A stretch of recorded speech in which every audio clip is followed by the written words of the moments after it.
Captain Ta stood at the bridge window of the cargo ship Dahan*, watching the stars drift by. His ship wasn't pretty or new, but it was his. The metal walls were worn, the engines made funny noises sometimes, but for 15 years, this ship had been home. "Captain, incoming message," said Han from the communication station. "It's from Galactic Authority."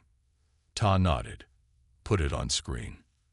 The main screen flickered, showing a stern-faced official with a tight uniform and tighter expression. The official didn't smile as he began to speak. "Captain Ta of Cargo Vessel Dahan*, this is an official notice from Galactic Authority. Your ship has been found in violation of Safety Code 5.7.3 regarding outdated propulsion systems and harmful radiation signatures." Ta frowned. "We passed inspection just 3 months ago." The official continued as if Ta hadn't spoken. "The Dahan* is ordered to report to Orbital Station Gamma for immediate decommissioning. You have 30 days to comply. Failure to do so will result in seizure of your vessel and criminal charges against all crew members." The screen went black before Tai could argue. "They can't do this," Min shouted from the security station. His fist hit the console with a loud bang. "Our ship meets all the safety rules." Tai's face darkened. "They can do whatever they want. The Galactic Shipping Conglomerate owns half the officials in this sector." He looked around at his small crew. 5 humans in total, each one like family after all these years together. First Officer Jin, always calm and thoughtful. Engineer Da, quiet but brilliant. Navigator Su, who could plot jumps through space better than any computer. Communications Specialist Han, who knew 7 languages. And Security Officer Min, loyal and fierce. They were the last human-operated cargo ship in Sector 7. All the others had been replaced by fully automated vessels owned by the conglomerate, run by the 3 most powerful alien civilizations in the galaxy. "Call everyone to the mess hall," Tai ordered. "We need to talk." The mess hall was small, just a table and chairs with a food station along one wall. The crew sat around the table, their dinner forgotten as Tai shared the bad news. 30 days, Jin repeated quietly. She was the oldest crew member besides Tai, with gray streaks in her dark hair. "That's no time at all." "It's ridiculous," Min said. "We've passed every real inspection. They're just making up reasons to get rid of us." Su, normally quiet, spoke up. "Ever since the conglomerate took over shipping in this sector, they'd been pushing out independent operators. We're the last ones left." Han nodded. "I've heard rumors from other stations. The aliens don't like human crews. They say we're inefficient compared to their AI systems." Todd crossed his arms. "This isn't about efficiency. It's about control. Humans have always been too unpredictable for them." The crew fell silent, looking at their plates. Losing the ship meant losing not just their jobs, but their home and freedom. Finally, Engineer Dai cleared her throat. Everyone looked at her in surprise. Dai rarely spoke at meetings, preferring to stay with her engines. "I might have a solution," she said softly. Min raised an eyebrow. "What kind of solution can fix this? They have the law on their side." Dai looked around nervously, then reached into her pocket and pulled out a small object wrapped in cloth. She carefully unwrapped it on the table. Inside was a smooth black stone-like object with strange, shifting patterns on its surface. "What is that?" Jin asked, leaning forward to look more closely. "Remember those artifacts we transported last year?" "For the Earth Museum?" Dai asked. Ta nodded. "The Auxiliary religious objects. What about them?" "They weren't religious objects," Dai said, her eyes shining with excitement. "They were parts of an ancient computer, a quantum computer, more advanced than anything we have today." Min snorted. "How do you know that?" "Those things were just old rocks." "I scanned them," Dai admitted. "I was curious about the energy patterns they gave off." "You scanned museum artifacts without permission?" Jin looked shocked. That's not the point, Dai insisted. The point is, I've been studying them. These artifacts operate on principles we barely understand. The Aghjuri could manipulate reality through computational methods. The crew stared at her in confusion. Day sighed. Look, I know this sounds crazy, but the Aghjuri weren't just masters of technology. They understood that reality itself is just information. With the right interface, you can change the rules. Change what rules? Sue asked. Physics, matter, energy. Da gestured excitedly. I think I can use what I've learned to modify our ship. Make it better. Much better. Ta leaned forward. Better how? Undetectable. Faster. Maybe even immune to outside control. Da looked at each of them. They want to shut down our ship because it's outdated. We'll make it so advanced they won't even understand how it works. A heavy silence fell over the room. This sounds illegal, Jin finally said. Very illegal. More illegal than stealing our ship on a made-up violation, Min countered. Tai raised his hand for quiet. Dai, what exactly are you suggesting? Day took a deep breath. I've been building a system based on Aghjuri principles. I call it the quantum interface. It can create a bubble around our ship where reality becomes flexible, where we define the rules, not them. You're talking about putting our ship in God mode, Sue said, her eyes wide. Like in old computer games. Day nodded. That's exactly it. And you think this will actually work? Tai asked skeptically. I've tested small components, Day said. Nothing ship scale yet. But the theory is sound. What's the catch? Jin asked. There's always a catch with things that sound too good to be true. Da hesitated. It's untested, dangerous, and we'd need special parts that aren't easy to get. Plus, she lowered her voice. If the authorities found out what we were doing, we wouldn't just lose the ship. We'd be looking at prison time. Maybe worse. Ta stood up and paced the small room. His crew watched him silently. After a long moment, he turned to face them. I won't force anyone to do this. If you want to leave now, take your share of our savings and go. No hard feelings. No one moved. Min grinned. I'd rather take my chances with Da's crazy plan than hand over our ship. Sue nodded. Me too. It could work, Han added. And even if it doesn't, at least we tried. All eyes turned to Jin, who still looked troubled. This goes against everything I believe about following the rules, she said slowly. But the rules aren't fair anymore. She straightened her shoulders. I'm in. Tai felt a surge of pride in his crew. Then it's decided. Dad, what do we need to do first? Day stood up, excitement making her seem taller. First, we need to visit my workshop. I've been building something that you all need to see. Da's workshop was hidden behind the engine room, in a space that used to be storage. The walls were covered with diagrams and equations. Tables held strange devices and tools. In the center sat a large machine connected to what looked like ship parts. This is the core of the quantum interface, Da explained, patting the machine. I've been working on it for months, ever since we delivered those artifacts. The machine hummed softly, giving off a faint blue glow. It doesn't look like much, Min said doubtfully. Neither did the first computer, Day replied. But this is just the beginning. To make it work ship-wide, we need more components. Specialized ones. How specialized? Tai asked. Day handed him a tablet with a list. As he read it, his eyebrows rose higher. These parts are restricted. Some are military grade. I know, Daz said. That's why we need a plan. We can't just order these through normal channels. Ta looked at the list again, thinking hard. Some of these we might find at Nova Station. They don't ask many questions there. What about the rest? Jin asked. We'll have to get creative, Ta said. We have trading partners on 3 different planets who owe us favors, and I know some people from my days before being a captain. People who can get illegal tech?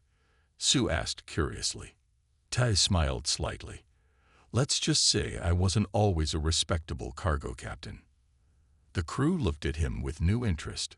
So we're really doing this? Han asked. Breaking galactic law to save our ship. They gave us no choice, Tai replied firmly. We follow their rules. We lose everything. We try something different. Maybe we have a chance. He looked at the strange machine, then at his crew, his family. We have 30 days to upgrade our ship to God mode. Let's make them count. The next morning, Captain Ta called his crew together to discuss their plan. The Dahan was already moving away from regular shipping lanes. They needed to stay out of sight while collecting the parts for Da's machine. We'll split our shopping list into 3 stops, Tai explained, showing a map of nearby systems. First, Nova Station for the basic stuff. Then Meridian Outpost for the mid-level tech. Last, we'll visit Frontier Station for the most restricted items. Frontier Station. Min frowned. That place is crawling with criminals. And people who don't ask questions. Tai replied. We need that right now. Jin studied the map. This route adds 6 days to our timeline.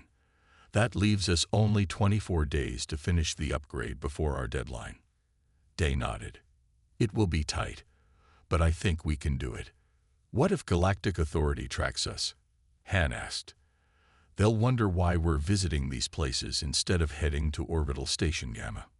We'll tell them we're finishing our delivery contracts before decommissioning, Ta said. It's a reasonable excuse. With the plan set, Ta guided the Dahan toward their first stop, Nova Station. Nova Station hung in space like a giant metal wheel, turning slowly to create artificial gravity. Hundreds of ships docked along its rim. The Dahan approached a loading area far from the main docks.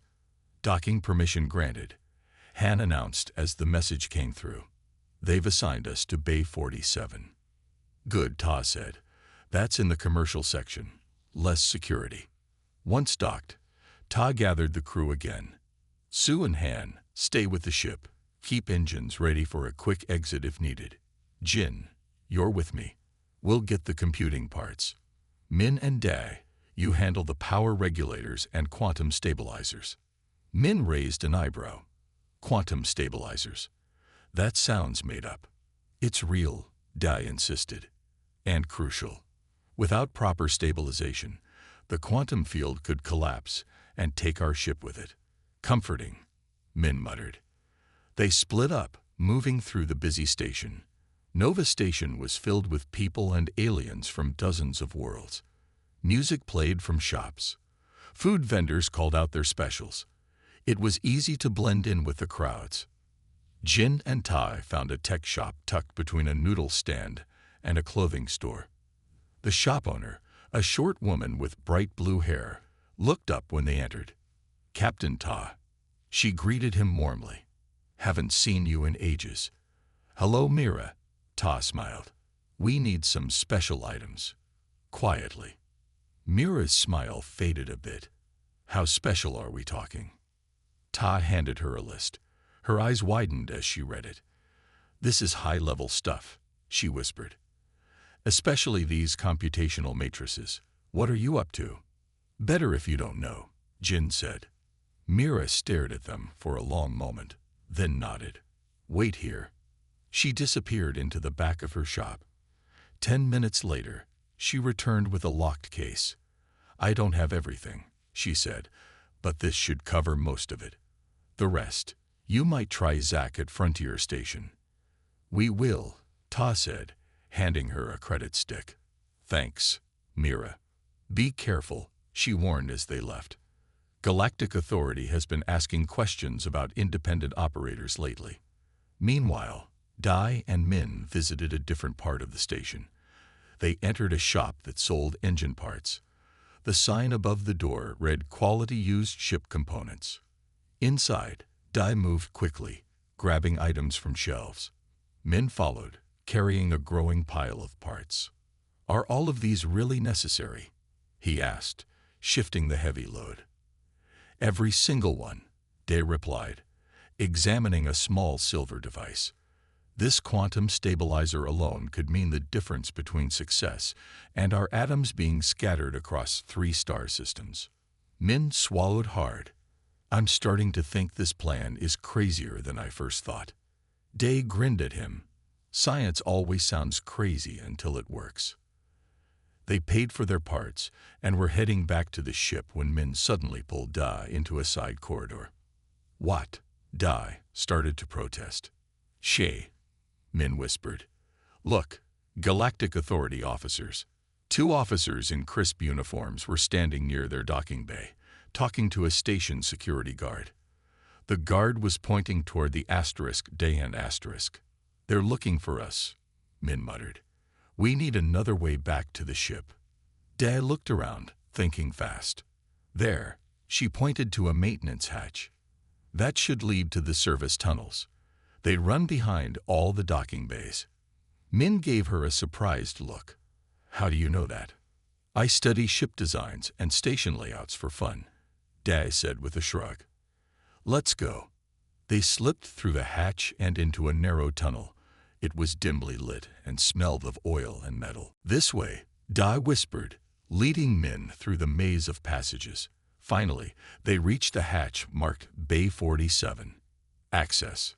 Min peered through a small window in the hatch. I can see our ship, but those officers are still there. Call the captain, Da suggested. Warn him. On another part of the station, Ta's communicator buzzed. He answered quietly, listening to Min's warning. Understood, he said. Get to the ship through the service access. We'll create a distraction. He turned to Jin. Change of plans. Galactic Authority is sniffing around our ship. We need to draw them away. Jin thought for a moment. The environmental controls for that section are 2 levels up. If something went wrong with them, like a sudden loss of pressure warning, Ta suggested. Jin smiled slightly. That would certainly get their attention. They hurried to an access ladder and climbed upward. The environmental control room was unattended, with rows of computers monitoring different sections of the station. Jin sat at one of the terminals. Give me 3 minutes. Her fingers flew over the keyboard. Todd kept watch at the door. Done, Jin said finally. I've programmed a false pressure warning for Bay 46. It should start in about 30 seconds. They left quickly, taking a different route back toward their ship. Alarms began blaring through the station. A computerized voice announced, Warning. Pressure anomaly detected in Bay 46. All personnel evacuate immediately. From their hiding spot, Min and Da watched as the Galactic Authority officers ran toward the emergency, along with the station security guard. Now's our chance, Min said. They slipped through the service hatch onto the dock and sprinted for the Dahan asterisk. Han was waiting at the airlock. Get in fast, he urged. Sue has the engines hot. They piled inside just as Tai and Jin arrived from another direction. Tai sealed the airlock behind them. Everyone on board? He asked. All present, Han confirmed. Good. Sue, get us out of here before they realize there's no actual emergency. The Dahan asterisk detached from the station, thrusters pushing it away from the dock. By the time station control realized something was wrong, they were already moving toward the jump point. Nova Station is hailing us, Han reported. Ignore it, Tide ordered. Prepare for jump. The stars outside the viewport stretched into lines, and the Dahan asterisk vanished into hyperspace. Later, in Da's workshop, the crew gathered to examine their haul. We got most of what we needed, Da said, sorting through the parts. Enough to start the basic integration. Show us what you're planning, Ta said. Da nodded and activated a holographic display. A 3D image of the Dahan asterisk appeared, with new systems highlighted in different colors. The quantum interface will connect to all major ship systems, she explained. First, we upgrade the computer core with these neural matrices. Then we install the quantum stabilizers here, and here. She pointed to different areas of the ship. Once those are in place, we create the field generators around the hull. These will project the quantum bubble that lets us redefine our reality parameters. The crew stared at the complex diagram. I only understood about half of that, Min admitted. You don't need to understand all of it, Dag assured him. Just your part. She turned to Ta. The real challenge will be the final component. The system needs a consciousness interface, a way for a living mind to direct the quantum field. A mind? Jin asked. You mean one of us has to connect to this thing? Yes, Dae said quietly. The quantum field responds to conscious intent. Without that, it's just random energy. The crew exchanged nervous looks. Who would do it? Sue asked. I will, Ta said firmly. It's my ship, my responsibility. Captain. Jin began to protest. It's decided, Ta cut her off. Now let's get to work. We have our next stop in 16 hours, and I want the basic systems installed by then. As the crew dispersed to begin their tasks, Dai pulled Tai aside. Captain, there's something I didn't tell the others. The consciousness interface. It's dangerous. The human mind isn't meant to process reality at the quantum level. It could change you. Ta met her eyes steadily. Change how? I don't know, Dai admitted. No one has ever done this before. Ta nodded slowly. Keep that between us for now. The crew has enough to worry about. He looked at the hologram of his ship, now covered in glowing new systems. One way or another, the *Dahan* is going to change. And so are we. The *Dahan* emerged from hyperspace near Meridian Outpost, their second stop. Unlike the busy Nova Station, Meridian was small and quiet. It was mainly a research facility with a few shops that served passing ships. No Galactic Authority presence detected. Hand reported from the communication station. Just the usual outpost security. Ta nodded with relief. Good. Let's make this quick. Dae, what do we need here? Neural connectors and field alignment systems, Dae said, reviewing her list.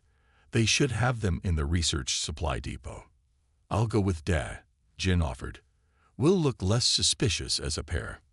While Jin and Dae prepared to visit the outpost, the rest of the crew continued working on the ship. Min and Sue were installing the quantum stabilizers in the engine room, following Dae's detailed instructions. Careful with that connection, Sue warned as Min attached a glowing blue cable to the engine control system. If it touches the coolant line, it could fry the whole setup. Min wiped sweat from his forehead. This would be easier if these systems were designed to work together. That's the point, Sue said. Nobody has ever tried to do what we're doing. In another part of the ship, Han was modifying the communications array. The new system would allow the *Dahan* to send and receive messages that couldn't be detected by normal scanners. It was hard work, and Han's hands were sore from splicing tiny wires. How's it coming? Tai asked, entering the small communications room. Almost done, Han replied. But I'm not sure it will work. This tech is way beyond anything I've seen before. Ta patted him on the shoulder. Dai believes in it. That's good enough for me. At Meridian Outpost, Jin and Da walked through the quiet halls of the research section. A few scientists passed by, barely noticing them. They reached a door marked Supply Depot and went inside. A bored-looking clerk sat at the desk, playing a game on his screen. Can I help you? He asked without looking up. We need these items, Jin said, sliding a list across the desk. For the Quantum Field Research Project. Now the clerk looked up, suddenly interested. Quantum Field Research. I didn't know we had a project on that. It's new, Dae said quickly. Just approved last week. The clerk frowned. I should have gotten a memo.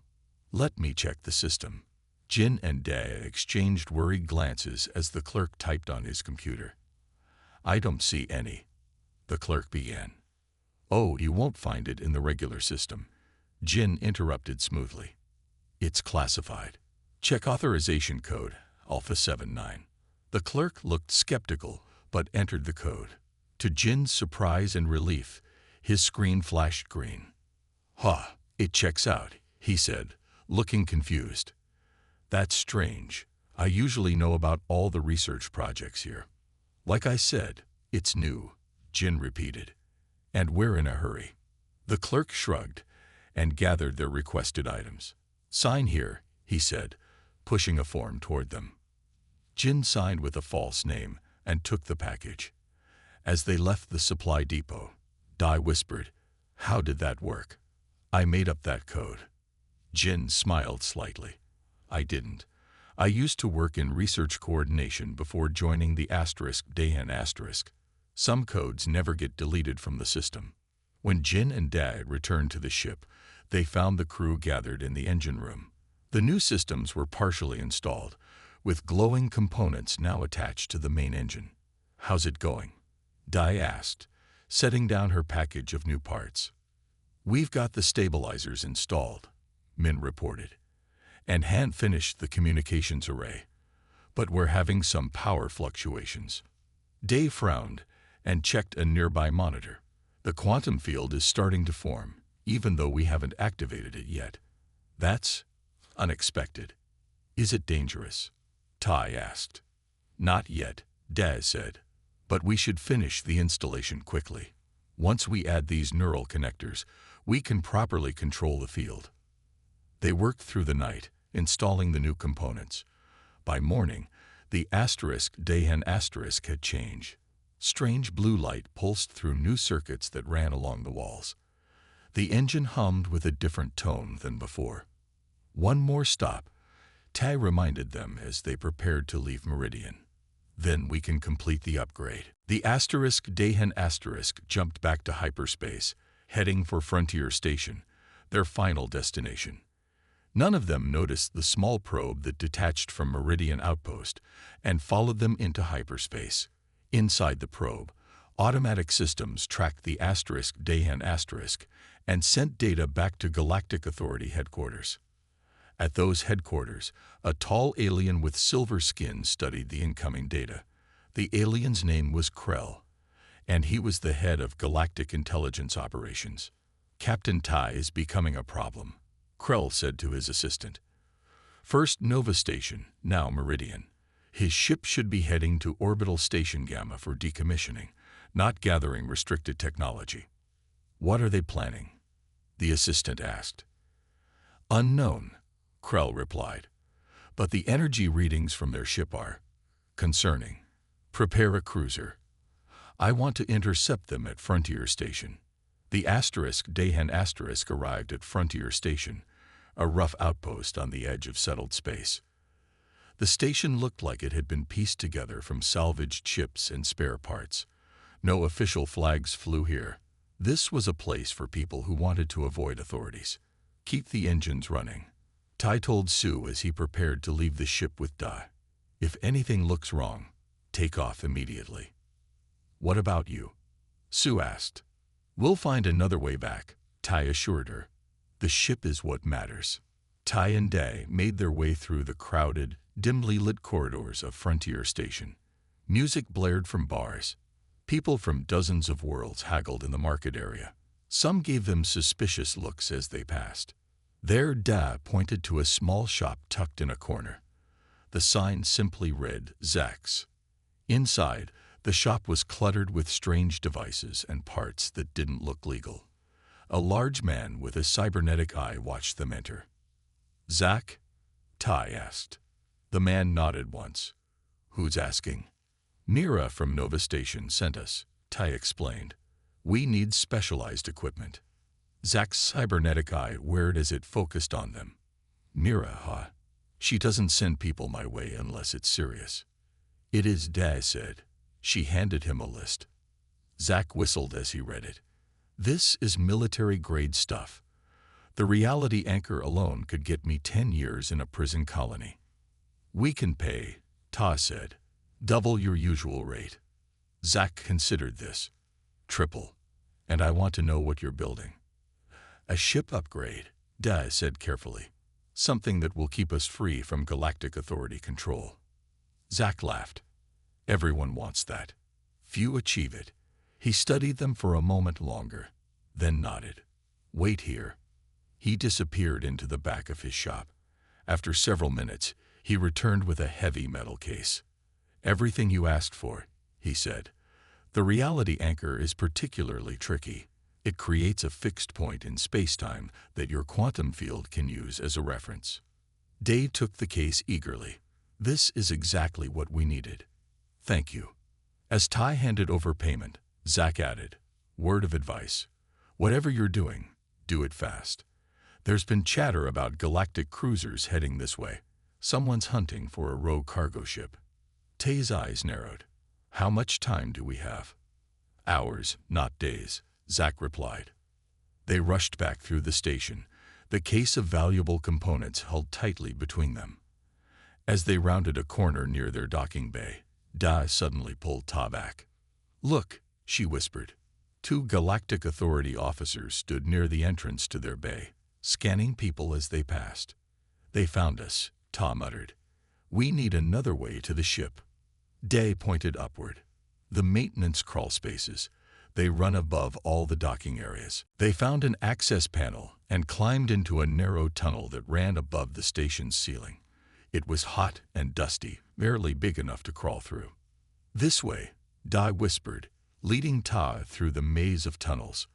Finally, they reached a point above their ship. Tai activated his communicator.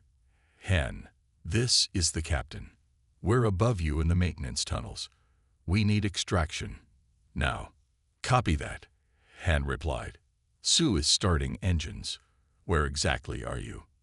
Direct access point 47B, Dai answered, reading from a marker on the wall. Found it on the station map, Han confirmed. That puts you right above the cargo bay. Stand by. A few moments later, they heard the sounds of machinery below them. A section of the tunnel floor slid open, revealing the top hatch of the Dayan *. Jump, Ta urged. They dropped through the opening, landing inside their ship's cargo bay. Min was waiting for them. Galactic Authority is all over the station, he reported. And there's a cruiser on approach. We need to go now. Tell Sue to get us out of here, Tai ordered, rushing toward the bridge with Dai following close behind. The Dayan * detached from Frontier Station, its engines flaring to life. As they pulled away, the station's communication system crackled. Cargo vessel Dayan *. This is Galactic Authority. You are ordered to power down and prepare for boarding. Ignore it, Ta told Han. Sue, get us to the jump point. Through the viewport, they could see a large galactic cruiser moving to intercept them. It was at least 10 times the size of the Dayan *, bristling with weapons. We won't make it to the jump point before they're in weapons range, Jin warned. Tai looked at Da. Is the quantum system ready? Not completely, she said, but the basic components are installed. It might work for a short time. That's all we need, Tai decided. How do I activate it? Da hesitated. The neural interface isn't ready yet. Without it, the field will be unstable. We don't have a choice, Tai insisted. What do I do? Come with me, Da said grimly. As the galactic cruiser closed in on the Dayan *, Tai and Da rushed to her workshop. The quantum system pulsed with blue energy, almost as if it were alive. This is going to hurt, Da warned, picking up what looked like a metal crown with wires attached to it. But it might save our ship. Tai sat in a chair next to the system. Do it. Da placed the crown on his head. When I activate this, think about the ship. Imagine it becoming invisible to their sensors. Imagine us moving faster than they can follow. Ta nodded, his jaw set with determination. Ready? Da asked, her hand on the activation switch. Ready, Ta confirmed. Da flipped the switch, and Tada's world exploded into blue light and pain. Pain shot through Ta's head as the neural interface connected with his mind. It felt like lightning racing across his brain. He wanted to scream, but his mouth wouldn't move. His body was frozen, but his mind was expanding. Suddenly, he could feel the entire ship. Every system, every wire, Every piece of metal became part of him. The asterisk Dahan asterisk wasn't just a ship anymore. It was his body. And through the ship's sensors, he could see the galactic cruiser getting closer, its weapons powering up. "Captain, can you hear me?" Day's voice seemed to come from very far away. Ty couldn't answer with words. Instead, he pushed a thought toward her. "Asterisk, I can hear you. I can feel the ship asterisk." Day gasped as the message appeared on her tablet. "It's working. He's connected to the system." On the bridge, alarms were ringing. The galactic cruiser had locked weapons on them. "They're charging weapons," Jin shouted into the communicator. "Dai, we need that system now." In the workshop, Dai watched as the quantum system glowed brighter. Blue energy spread from the core, flowing along the new circuits throughout the ship. "Captain, you need to focus," Dai urged. "Imagine the ship becoming invisible to their sensors." Tag concentrated. In his mind, he pictured the asterisk Dahan asterisk fading from view, its energy signature matching the background of space itself. He felt the quantum field respond, wrapping around the ship like a second skin. On the bridge, Sue stared at the sensors in amazement. "Their targeting system just lost lock on us." "How is that possible?" Min asked. "We're right in front of them." Through the viewport, they could see the galactic cruiser turning slowly, its powerful scanner sweeping space as if searching for something. "They can't see us anymore," Han realized. "Whatever the captain and Dai did, it's working." Jin took command. "Sue, take us past them. Slowly. Min, keep monitoring their communications. Let's not celebrate until we're safely away." The asterisk Dahan asterisk moved silently past the much larger cruiser. From just a few hundred meters away, they could see galactic officers on the cruiser's bridge, looking confused as they checked their instruments. "This is amazing," Sue whispered as she guided the ship. "It's like we're ghosts." In the workshop, Ty was experiencing something beyond words. His consciousness expanded with the quantum field, allowing him to perceive reality in new ways. He could see the very fabric of space-time, the flows of energy and matter that made up the universe. Asterisk, we can do more than hide asterisk, he thought to Da. What do you mean? She asked, watching his vital signs on a monitor. His heart rate was elevated, and strange patterns flashed across the brain activity display. Asterisk, I can feel possibilities. Different ways reality could be. The ship can be more than it is asterisk. Day looked concerned. Captain, your neural patterns are changing. The interface is affecting your mind more than I expected. We should disconnect you once we're safe. Asterisk, not yet, asterisk Ta insisted. Asterisky need to understand this. I can make us truly safe asterisk. The blue energy flowing through the ship grew brighter. On the bridge, the crew watched in awe as the walls themselves began to shimmer with strange patterns, similar to those on the Auxiliary artifacts. What's happening to the ship? Min asked, touching a wall cautiously. The metal felt warm and seemed to pulse under his fingers. Dai, what's going on? Jin demanded through the communicator. The ship is changing. It's the captain, Day replied, her voice tense. He's doing something with the quantum field. I don't fully understand it. Through the viewport, the stars suddenly looked different. Space itself seemed to bend around the ship. We're accelerating, Sue reported, staring at her instruments. But the engines aren't working any harder. It's like space is moving around us instead of us moving through space. In the workshop, Tay's body was floating slightly above the chair, surrounded by blue energy. His eyes were open but completely black, as if filled with the depths of space itself.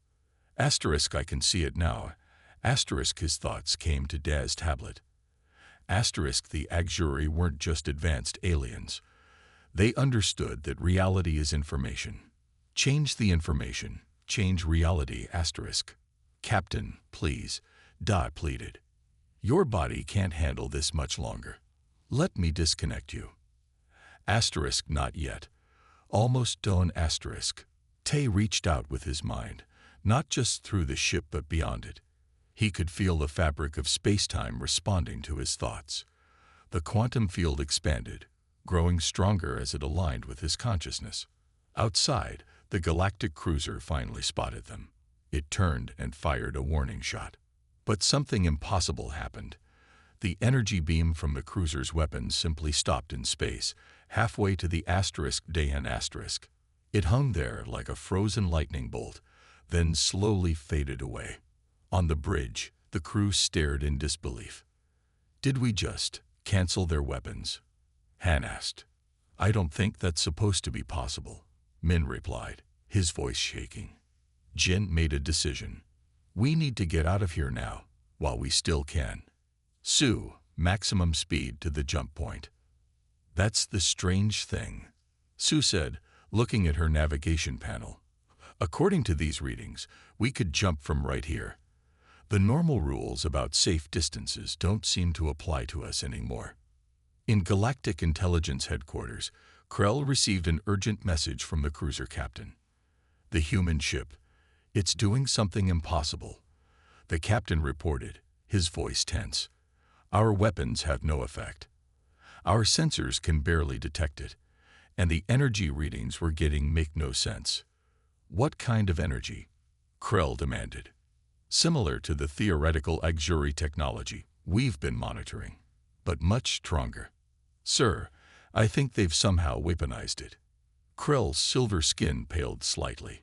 "Do not engage further. Track them if you can, but maintain distance." The auxiliary technology was supposed to be safely contained in museums and research facilities, not in the hands of humans. Especially not humans with a grudge against galactic authority. Back on the Dahan asterisk, Ta had reached a critical point. Through the quantum interface, he had reshaped the ship's reality.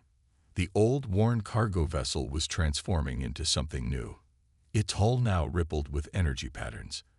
Its engines operated on principles that defied conventional physics. But Tay's body was reaching its limits.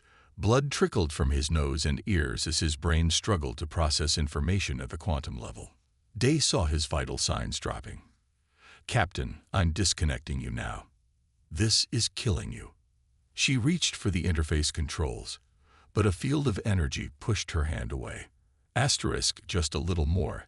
Ta's thoughts came. The ship needs to be stable without me. I'm anchoring the changes. With a final surge of effort, Ta pushed his consciousness fully into the quantum field, merging with the ship at a fundamental level. For one brief moment, he existed everywhere within the Dahan from the smallest circuit to the largest engine. Then the blue energy flashed blindingly bright, and Ta collapsed in the chair. The neural interface fell from his head, smoking slightly. "Captain." Day rushed to his side, checking his pulse. It was weak but steady. "Jin, I need help in the workshop. The captain is down." Hours later, Ta woke up in the medical bay. Jin was sitting beside his bed, with the rest of the crew hovering nearby. "Welcome back," Jin said softly. "You gave us quite a scare." Tay's head pounded, but his mind felt clear. "The ship?" he asked, his voice hoarse. "See for yourself," Day said, handing him a tablet. On the screen, Ta could see readings from the ship's systems. They were unlike anything he had ever seen before. Power levels were off the charts. The hull integrity was perfect. The engines were operating at efficiencies that should have been impossible. "It worked," he whispered. "More than worked," Min said with a grin. "We're completely off their sensors. We can outrun anything in the galaxy." And when that cruiser tried to fire on us again, the weapons just stopped working. "How?" Ta asked. Day shook her head in wonder. "You changed the ship at a fundamental level. You made it operate under different rules. I've been studying the readings, and it's like the Dahan exists in its own pocket of reality now." "God mode," Sue said with a smile. "Just like we planned." Ta slowly sat up. His body felt weak, but something in his mind had changed. He could still feel the ship, even without the neural interface. It was like a distant awareness, a connection that hadn't fully broken. "Where are we now?" he asked. "About 3 sectors away from where we started," Han reported. "We jumped without using a jump point, didn't even feel it. And Galactic Authority completely lost track of us," Jin said. "But there's more. While you were unconscious, we received messages from other independent operators. Word is spreading about what we did. They want to know how we broke free." Tai thought about this. Their small act of rebellion could spark something bigger. The last human operators in the galaxy might have a chance now. "We should tell them," he decided. "Not everything. The neural interface is too dangerous. But the rest of the technology, the ways to avoid detection and control, we can share that." The crew nodded in agreement. "What about us?" Sue asked. "What do we do now?" Ta smiled as he looked around at his crew, his family. "Now we do what humans have always done best. We explore, we trade on our terms, and we remind the galaxy that trying to shut humans down never works out well." Through the viewport, stars streaked by at impossible speeds as the Dahan moved through space in ways no ship had before. The vessel that couldn't be shut down had indeed entered God mode, and the age of free humans in space had just begun.